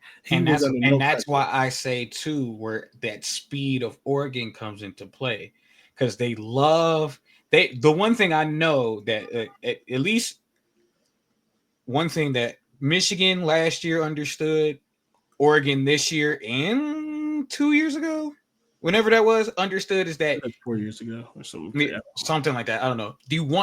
We all know that Ohio State wants to get pressure. We all know that Ohio State has that stout defensive line and those nice 2 linebackers in the back that want to get to the quarterback. And the one thing about Oregon is that they're built to handle that in a way because of the speed on the outside. Just like Ohio State has great wide receivers, I think people forget Oregon does too. Oregon has a good wide receiver room. It's top 5. You could argue it's number 2. Yeah, I think Ohio State's number 1 regardless. It's somewhere between 2 and 5, and it has a really good argument for being 2. Like straight up, like it's and they make plays. They make plays where it's even if it's just getting to a first down and stuff. Though I'm like. Well, I think this is where this is going to be a coaching thing. This is going to be coaching. Which is why I said when Ryan Day shows up. Mm-hmm. So this is what I would do. I have faith in Ohio State doing it. I don't know. So Ohio State didn't get any pressure, and because they didn't get any pressure, Oregon's big plays were touchdowns. If I was Ohio State, like you said, Oregon's a really good screening team. I would pressure. I would blitz. I would make him get the ball out of his hands because you have a better chance of them catching it at 5 and tackling them. Not saying you will because they're fast, but you have a better chance at catching. Like if they catch it at 5 and you get a chance to tackle, you have a chance to fight another down. Yeah. If you don't pressure like you did last time and they're just hitting 40-yard touchdowns, there's not another down to fight because they're in the end zone. So for me, this is potentially the last game of the season. I wouldn't play conservative. There is a chance that it bites you, but I'm blitzing because I would rather you don't get the 4 seconds to throw that ball 30 yards. You have to throw that within 10, and then you just hope you can tackle. And then if you find out you can't tackle, maybe you switch it up. But the playing soft, burn them because Oregon could just run past them. I'm not saying it's going to work because Oregon has taken a screen 50 yards, but I would rather make them take that screen 50 yards than sit back and let them just catch the ball, because that's what they did. Anytime they needed a touchdown, they just threw it over them. And if they catch the ball in the end zone, you can't stop it. If they catch the ball at 5 yards, you got a chance. Speed versus speed. You got a chance. You can hope they fall. You can push them out of bounds. You can tackle them. But you have no chance if they catch that ball over you in the end zone and you're just looking at them. So I don't know. I think it's coaching. What coach shows up? Yeah, this is going to be a coach's battle because both teams are just that good. Both teams are really, really good. This will be a coaching battle. I think since the one thing about Ryan Day is that since you've already outcoached him, he gets nervous and scared. Because the thing is that until he was outcoached by Jim Harbaugh, there was no problem. Or John, which one is? It's Jim. Until he was until he was outcoached by Jim, there was no issue with Michigan or Jim, and it wasn't until he got that outcoached that one time where it became an issue for him, where it's like, what is the decision making here? It was even like, because even in the Oregon game, I said 3 years ago, whatever it was, 3 or 4 years ago, it was cool until like a play happened where he was like, it looked like he was definitely outcoached, and then it happened for the rest of the game. But that was on defense, and that was the worst defensive coordinator Ohio State's had in like 25 years. That one I don't put on Ryan Day. I put a lot of things on Ryan Day. That one, I mean, it's still on him because he hired the defensive coordinator. But like, yeah, that wasn't. Yeah, but what you're saying is Ryan Day like turtles if he gets outcoached. Ryan, so I don't entirely agree with that. I don't think the Michigan thing he was outcoached. I don't think the Ryan Day not showing up is because of being outcoached. I think it's a fan thing. And I don't think there's, how do I say this? Because I'm not trying to minimize the importance of a playoff game. Because I was going to say, I think he makes nervous decisions when he's been outcoached.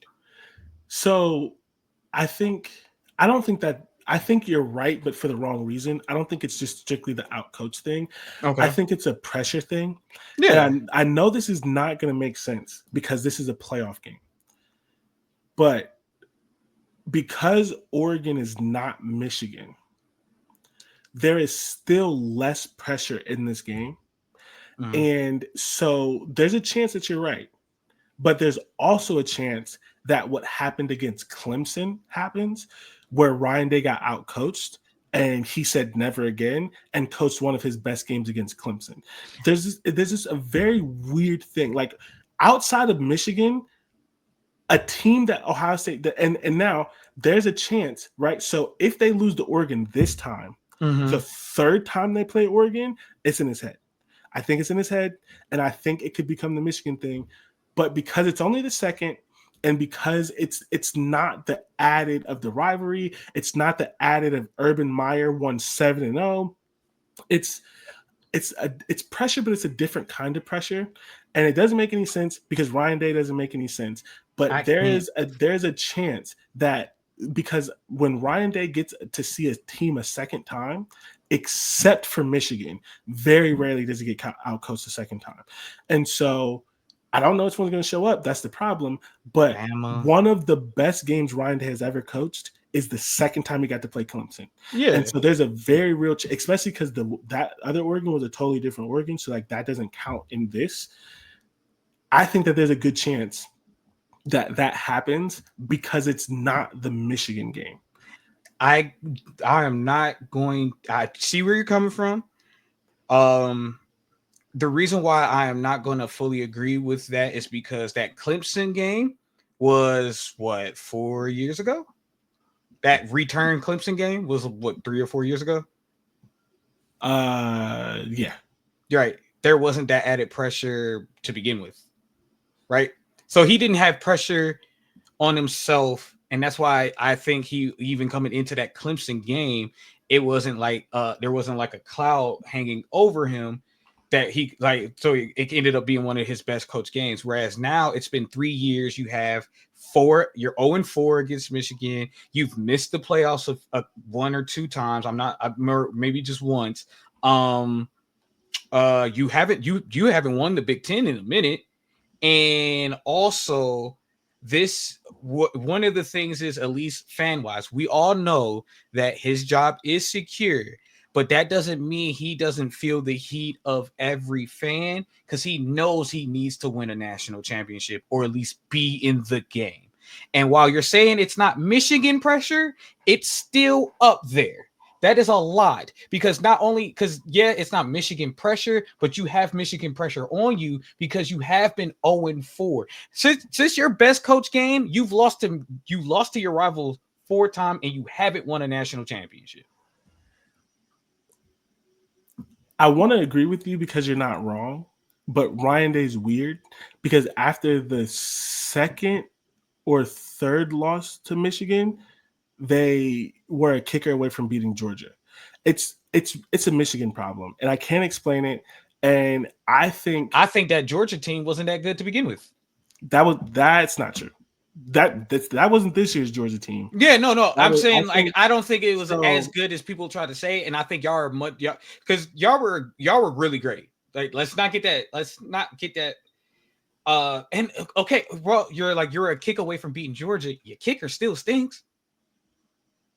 Yes. Your kicker still stinks. And if it comes down to kicking to win this game, I'm going with Oregon. Right. But so that's a different argument than what you just made, though. Yeah. But I think. And again, hold on. Wait, Jordan. Even that, the fact that happened, that's there now. If that never happens, that's not an added, but there's added things now. Because the fact that you could bring that up. The fact that I could go back and pick out things where it's like, yeah, you definitely should have won this game and you didn't. Like you didn't. And it's not only the Michigan game. It's been playoff games. Not only that, you've missed the playoffs. That's also on your resume as an Ohio State coach. Again, you coming off of what's the name? Who Urban ain't had an L going into a playoff. Didn't know what an L was going into the playoff. You got 2. There's certain things. That's not true. True, fair, but you know what I mean. Like, there's a lot of, like, you're saying that there's not Michigan pressure. It's not the Michigan pressure, which I totally agree with. I think that there's more. I think that there's added, when you look with the fact that you've been 0-4 against that, you're against your rival, you've missed the playoffs 1 or 2 times, you lose in the play. Let's not act like he hasn't lost. You're right, he was a kick away from beating Georgia, but they still lost that game where Georgia kind of stunk. I disagree. I disagree with that. I think that's revisionist history. Is it? I'll go back. Yeah. I could go back and watch it, but I watched that game. That wasn't Georgia's best game. That Georgia team was that's not what I'm saying. I'm not saying start Georgia of a dynasty. No, I don't think that was that was Georgia's last good team in my opinion. No. I'm not saying the team stunk. I said that was one of their stinky games. I disagree. I think saying that takes away from what Ohio State did. I don't think that's true. I think you should go back and watch that game. I don't think that's true. I totally agree that Ohio State put on a good performance and Georgia didn't put on their best performance. I disagree with that. That one, I think you've said a lot of good things. I disagree with that. Ohio State. Okay, so Georgia, And even in that state, that's still there. There's still added stuff. Just sit Yeah. there and be like, yeah, I know Ryan Day is weird, and that's why I think even the fact that Ryan Day is weird is added pressure. Because I think Ryan Day could be like, oh, Oregon this, playoff pressure, then get in his own head. Yeah. So here's the thing. I think that you make good points. And they're hard to go against, except having watched this coach for 6 years. I just don't think that's how he thinks. And so there is a good chance that he just doesn't show up. But, and it's part of the reason why, as an Ohio State fan, he's frustrating. It's a because it's a Michigan. It's just right. it's a Michigan process. It's a Michigan problem. It is because again, what's been your biggest gripe about this team all year against every other school, right? Besides the Oregon and the Michigan game, they aren't blowing teams out. That's one thing you've been so accustomed to and that you thought was like legit going to happen this year is that they just wiped the floor with most of the people besides maybe Oregon, Penn State, and Michigan, just because Michigan is Michigan. So, and no, sorry, Oregon and Penn State, because me and you both thought that they would wipe the floor with Michigan. We both did. So, I mean, they blew everyone out, but Oregon and Nebraska. That was the weird one. So if you say like you don't expect them to blow out Oregon, Penn State, the only game that they played that was within 20 points outside of those two is Nebraska. Even Indiana, they beat by 20. Indiana didn't even show up for that game too. Yeah. So like, but I don't. But y'all, you've been iffy about this team and its offense all year, even though they're doing that. Yes. So when they go up against good teams, because I don't think Tennessee was really that good of a team. I agree with that. So when they go up against truly good teams, it's a struggle or an L. And this team is better than Ohio State. I disagree with that. That's fine. We can disagree on that. That's okay. I think they're better coached. I think it's a better team and a better coach. But that's fine. That's fine. Yeah. We're just splitting hairs at that point. It's just it's splitting, picking stuff. Thank you for the alert. But and also hi Duck. Yeah, I know I wave, but yeah.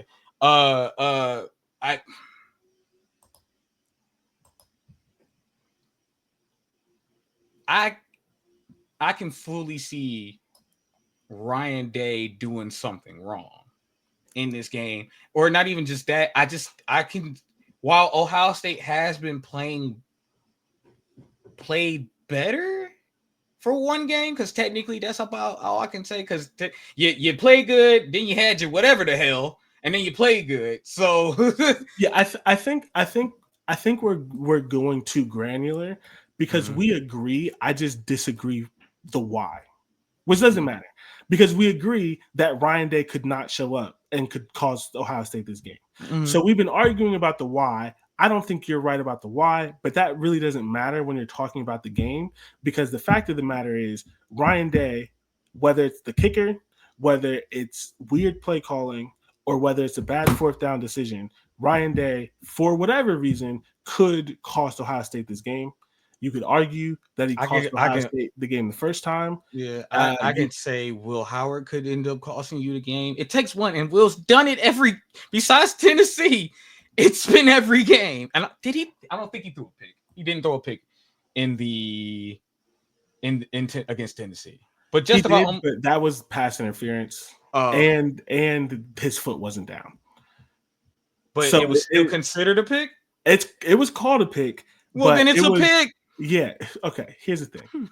Like, I know what you mean. Trust me, I know what you mean. I know what you mean. That was like it. But even matter. then, it wasn't. What I mean by it's like a weird throw. There's one weird throw that he had. That actually was a great throw. Jeremiah Smith got tackled in the end zone, and he tried to catch the ball with one hand. It went behind him. The safety came from somewhere else. His foot wasn't on the ground. That I get what you're saying. Yes, all of that is true.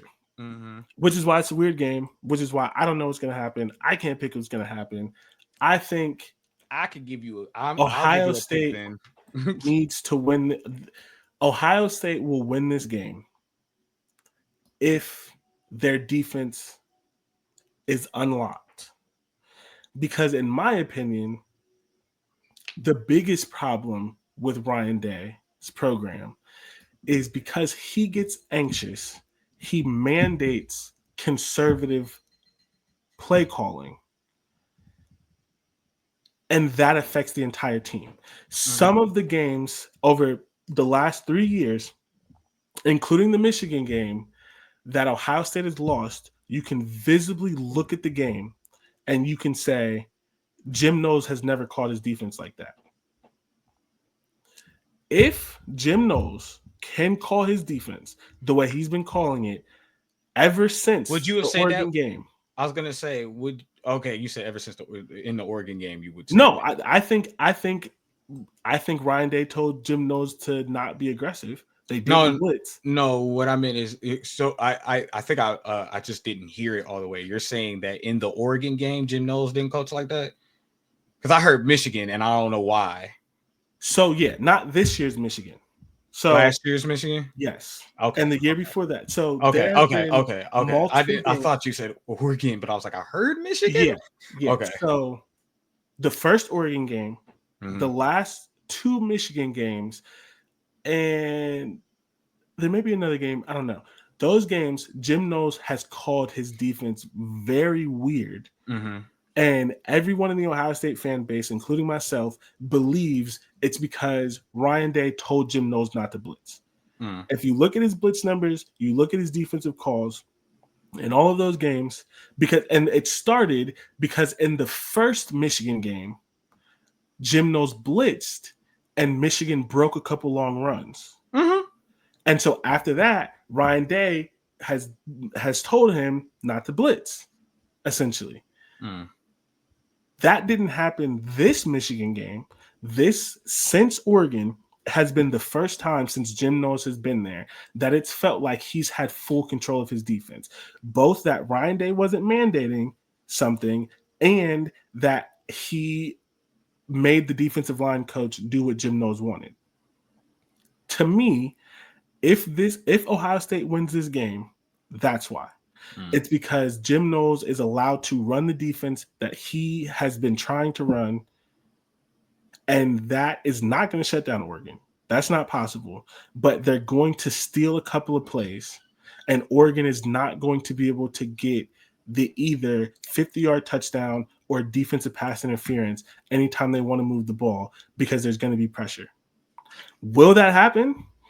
I was going to say, actually, defensive pass interference happens more when there is pressure. Honestly, with Ohio State, for some reason, it doesn't. They get the most defensive pass interference when they sit at 10 yards and try to catch the wide receiver. The wide receiver runs past them and they fucking tackle them because they're yeah, they hold them. Yeah. I'm picking Oregon. Because I picked Ohio State in the Penn State game, but I picked Ohio State for Michigan, and I think I might have picked Ohio State for Oregon. I don't fully remember. No, I think you picked Oregon. Okay. I know I was going back and forth on that for the longest. Like that was the one one in Ohio State, Michigan, where like I just couldn't figure out until like the last minute. I'm going to go with Oregon. I already gave you my score. I think it will be 34-30. It could have been 34-33. Your kicker misses a kick, maybe two. And because Ryan Day's not going to be aggressive enough to actually go for it, they're going to kick a field goal, knowing that they shouldn't, and that's where the missed field goals come from. In those situations, because it would be something like a 34-yard field goal, because that's what he's been missing, right? Chip shots, yeah. He made 2 kicks under 40 against Michigan. Yeah, chip shots, yeah. Anything 35 and under is a chip shot. Just about, or 38 and under. Oh,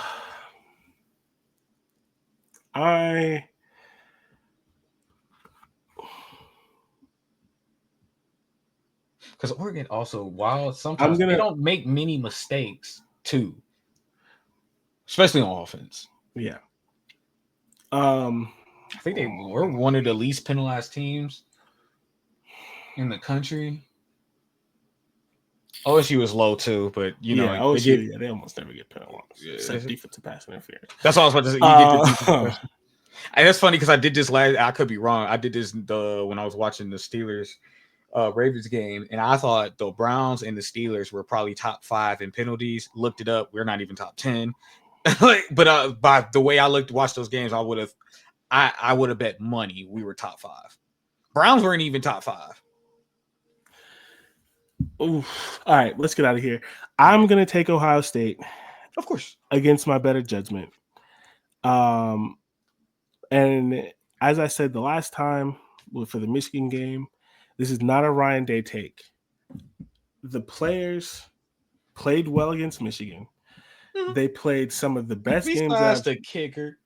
Yeah. The Tennessee game, regardless of how good Tennessee is, that is some of the best that I've seen that the individual players play.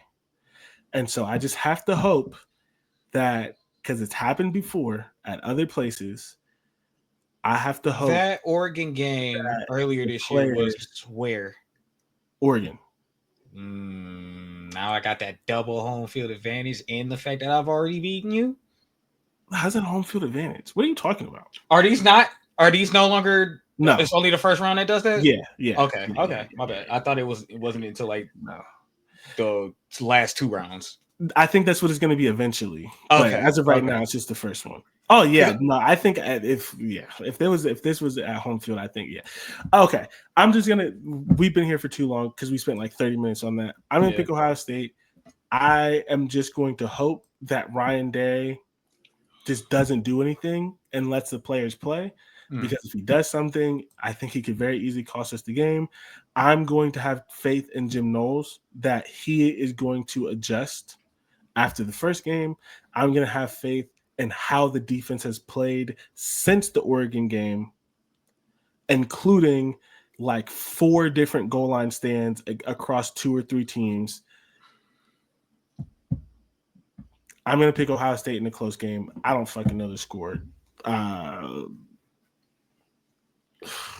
31-27.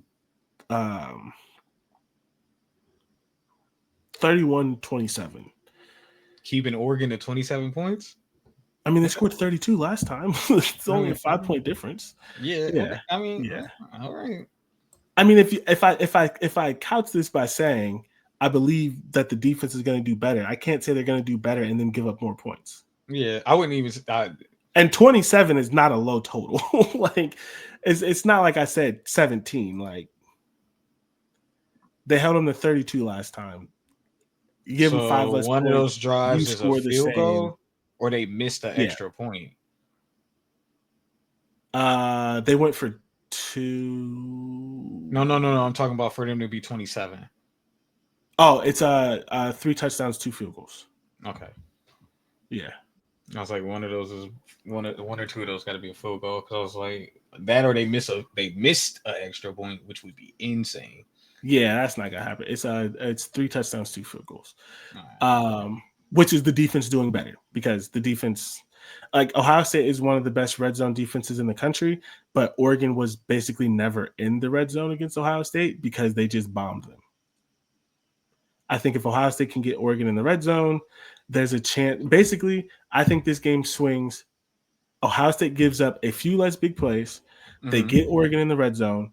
They either force Oregon to kick a field goal, or because Dan Lanning is one of the most aggressive coaches in the country, Oregon goes for it on a 4th down, and Ohio State stops them. And Oregon doesn't get any points in a drive, which Ohio State has done multiple times to a lot of people. They just never had the chance to do it to Oregon because Oregon was like never in the red zone because they just hit fucking 40-yard touchdowns the whole time. But in saying that, I would like to be clear. I am like 55-45 on that. like Oregon could very easily win this game. Everything that you've said, I may disagree with the reasons. I may disagree with some of the logic.